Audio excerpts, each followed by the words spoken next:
চলুন আপনাদের দেখাই চিংড়ি মাছ ভাপা করবো কটি করে, কী দিচ্ছে আপনারা দেখতে থাকুন।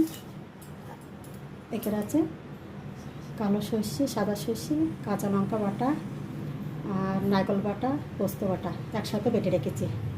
নারকেল, পোস্ত, কাঁচা লঙ্কা, তারপরে কালো সর্ষে, সাদা সর্ষে বাটা।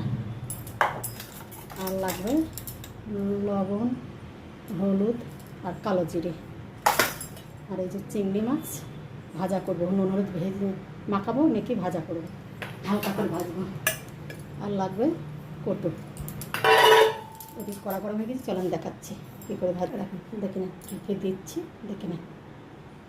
এই মশলা লাগবে। কড়া গরম হয়ে গেছে, তেল দিয়ে দেবো।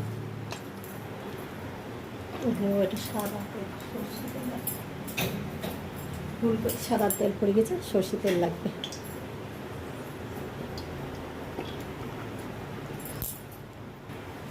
তেল গরম হয়ে গেছে, মাছ দিয়ে দেবো। মাছটা হালকা করে ভাজবো, বেশি ভাজবে না।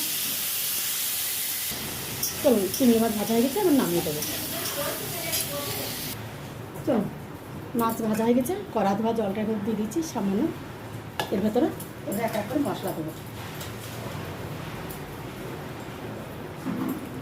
হলুদটা অল্প দেবো, হলুদ করছি, লবণ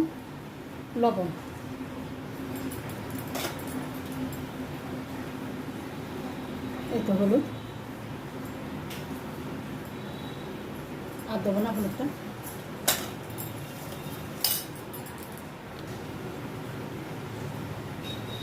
কালো সর্ষে, সাদা সর্ষে, পোস্ত, নারকেল আর কাঁচা লঙ্কা বাটা। এগুলো শুধু সর্ষে দিয়েই করা যায়।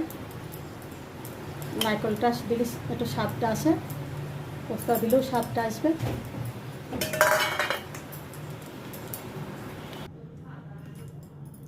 সর্ষের তেল,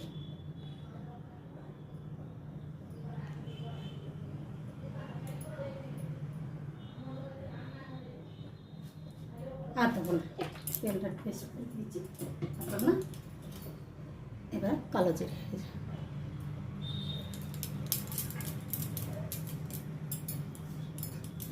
একটু মাখিয়ে নেব।